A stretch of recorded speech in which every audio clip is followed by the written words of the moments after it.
Why does happiness slip away? It seems we have almost caught it. There it is, in a bright moment, in a long-awaited meeting, in a victory, in new things, in the words we have been waiting for. We feel the tide, like a warm wave covering us from within. But minutes pass, a day, a week, and again there is emptiness. And we ask, why is there no happiness left?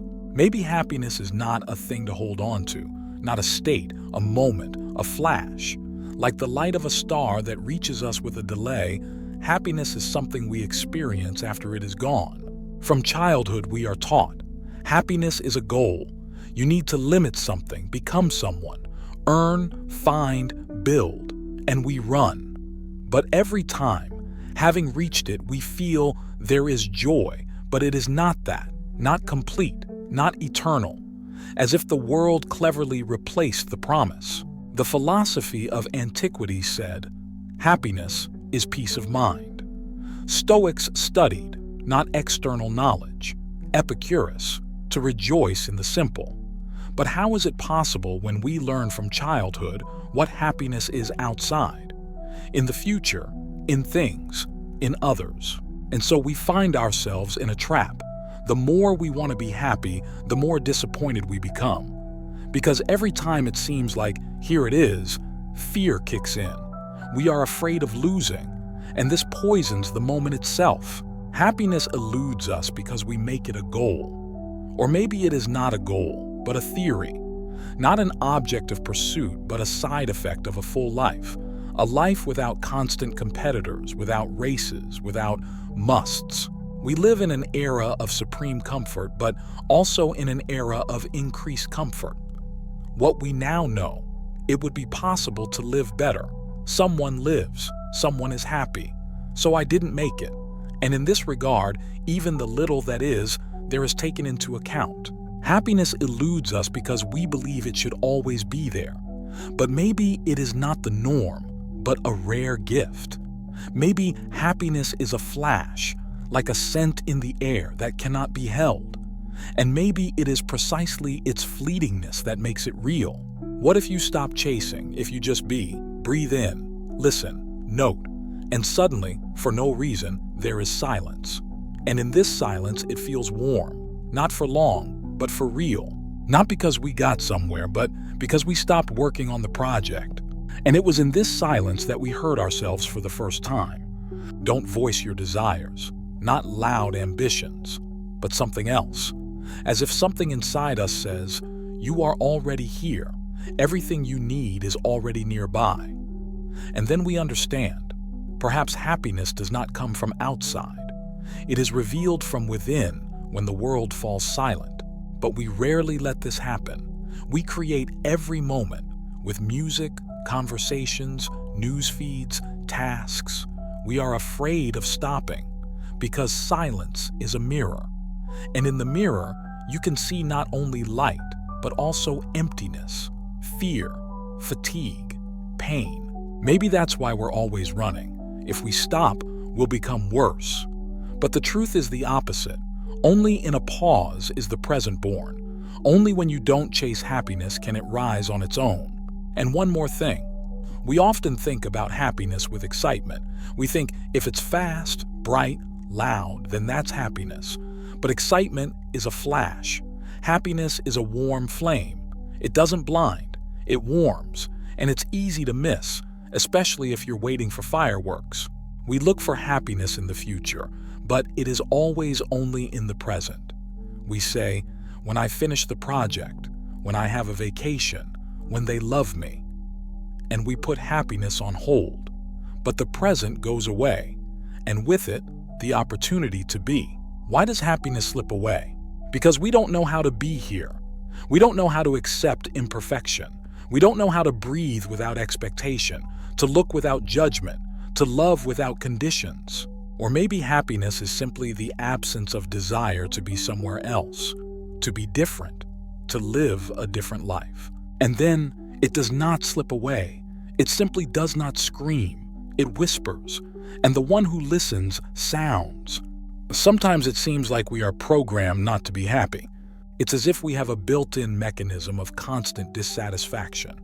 Today we want one thing and believe that it will save us. Tomorrow, something else. And the closer we are to the goal, the less light there is in it.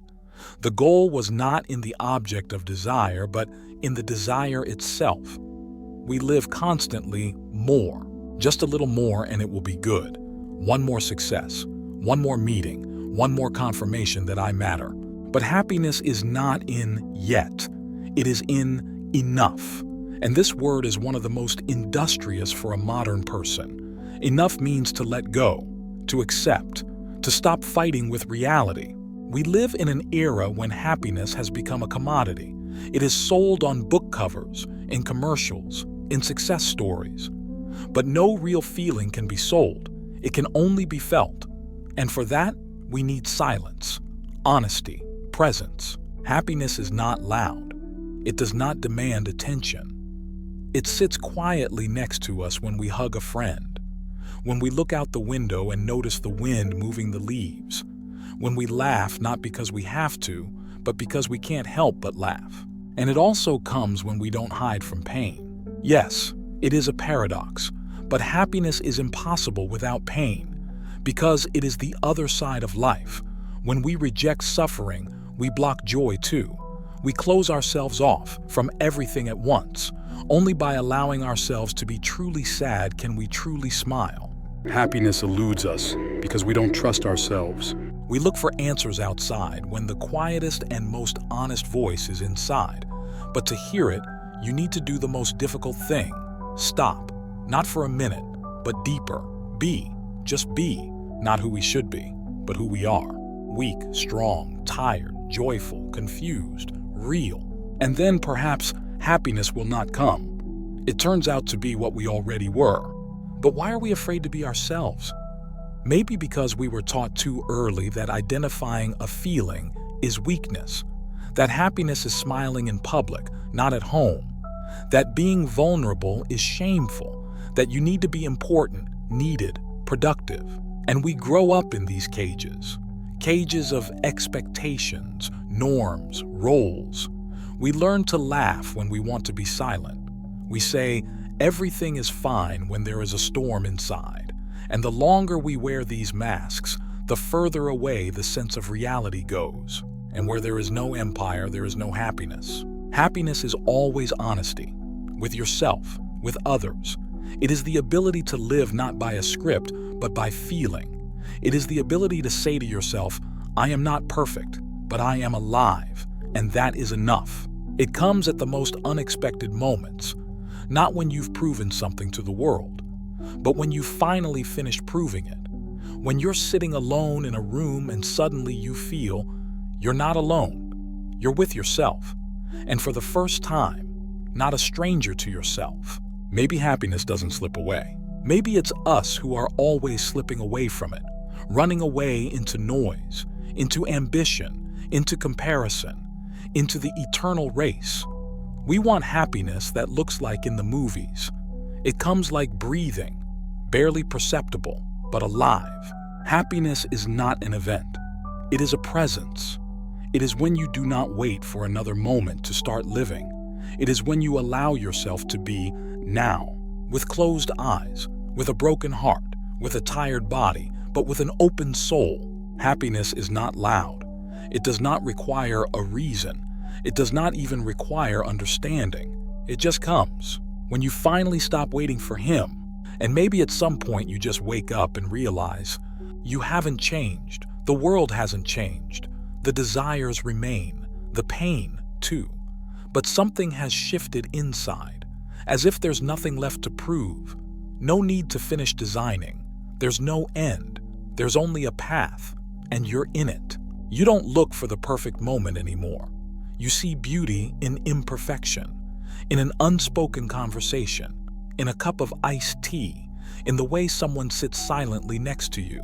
You don't wait for happiness. You recognize it, in the small, in the fragile, in the fleeting. You understand, it doesn't go away, it just becomes different. Not euphoria, agreement, not delight, but inner silence, a state in which there is no fear, no greed. There is only life, the way it is. And maybe this is true happiness, not a victory over you, a return to yourself, not an escape from the world, a deep yes to this moment, with all its edges, shadows, and light. Happiness is when you stop projecting from pain, from loneliness, from yourself. And then you see it was all there, in every step, in every conviction, in every I am. Sometimes happiness is just when nothing hurts, not just physically, but when there is no scratching inside, no pulling, no pressing, when there is no need for adjustment, no need to earn, when you can just sit and be. We rarely talk about these moments. They are too simple, almost unnoticeable. No one pauses the day to say, I'm just happy right now. But maybe that's what they are. They are quiet. They don't require words. And also, happiness is when you can be silent and be understood.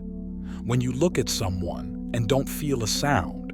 When you don't have to pretend that everything is fine. When you can be vulnerable and not be afraid of losing love for it. Happiness is the absence of need. It is the ability to feel the light even in their shadow. The ability to not lose yourself in pain. The ability to endure gratitude in the middle of the storm. You know, it often comes not when we are strong, but on the contrary, when we are broken, when we are sitting on the floor, empty-handed and have nothing left to fight with. And suddenly, in this emptiness, something very quiet appeared, like light through a crack, like an inner voice. You are still alive, so everything is possible. Maybe happiness comes when we first allow ourselves to not know, not control, not rush, not demand. When we look at ourselves not through the eyes of a critic, but through the eyes of someone who simply loves, without conditions, without ifs, without only when. And then the world suddenly changes, although everything remains the same streets, the same walls, the same faces. But you look at them differently, as if for the first time, without a filter, without haste, just like that. And in this look, freedom. Part of it might be the smell of the morning. Part of it might be the way the cold air hits your chest. Part of it might be the way your fingers touch your cup. Part of it might be the way the rain hits the glass and you don't have to go anywhere. It may be that you simply realize that no one has to save you, and you yourself do not have to be someone's hero. Sometimes happiness is just not trying, not being the best, not comparing, not chasing, just being here, in this body, in this second, with this breath. It's not loud, it's not flashy, it's not on the news feed, it won't sell at a discount. It appears when you stop believing that you lack it. And the quieter you become inside, the more clearly you hear, the world never promised happiness. He doesn't have to be kind. It is not necessary to be fair. It just is. And everything else is us, our look, our shadow, our light. And maybe happiness is not what the world gives you.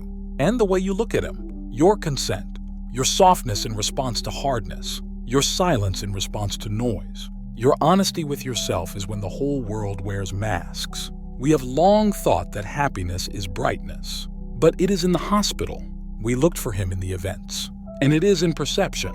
We expected it from others, and it always lived inside. It was there, when you were a child and lay in the grass and watched the clouds float by, when you didn't know the words success, benefit, necessary, when you just were. It was there when you first loved someone, not for anything, just like that. When you didn't try to own, didn't wait for an answer. I just looked, and that was enough. It was when you cried, but not from weakness, from liveliness. When something touched so deeply that there were no more words, only tears. And that was happiness too. What you felt because you were. Happiness is no exception. This is not a rare award. This is the background. The very one that becomes audible, only when all other sounds have died down. But we block it all the time. We are afraid of emptiness. We run from the silence, filling every moment. What if happiness is that very emptiness, in which there is nothing besides the truth? The truth is that enough is enough, that you are already worthy. Nothing had to be done for you to have the right to be. And at some point you realize, you don't want to be happy for later anymore. Don't want to put it off? On vacation, for success, for love. When everything settles down, when you become better, you just want to be now. in imperfection, in uncertainty. As it is, you start to slow down, see the sunlight falling on the floor, like someone yawning in the next room. How tea cools slowly but beautifully. And suddenly you don't feel rushed. And in this stop there is freedom. You don't believe in one day anymore, in if only. You understand, every moment is already everything. Not a draft, not a preparation. Life itself, in its purest form, without filters. And happiness is not a reward for effort. This is not what they earn. This is what they come back to. If they stop designing from themselves, it does not require change. On the contrary, it requires letting go. Take off the variety. Open your hand. Admit vulnerability. And don't be afraid that you will be left with nothing. What exactly then? In this poverty of expectations, something incredibly complete comes. No title, no form, like a feeling of home, although you didn't come anywhere. And this feeling is inexplicable. It is not transmitted. You can't shout about him, but it stays with you, and you're not the same anymore. You didn't become happy. You became yourself. And this perhaps is the quietest thing, the deepest happiness. And here you sit, without haste, without a task, without the need to become someone. And suddenly you catch this feeling. Subtle, soundless, almost the same. You just are. You are not happy as they portray you on the covers. You don't shine. You don't laugh for no reason. But inside, for now, deep as water in a well, in which they stopped throwing stones. You don't search anymore. You don't ask. You don't prove it. You don't wait for everything to be right. Everything is already correct. Just because it's you. Just because you're alive. With this body. With this shadow. With this light shadow. You don't chase happiness anymore. You breathe in unison with him. Quietly.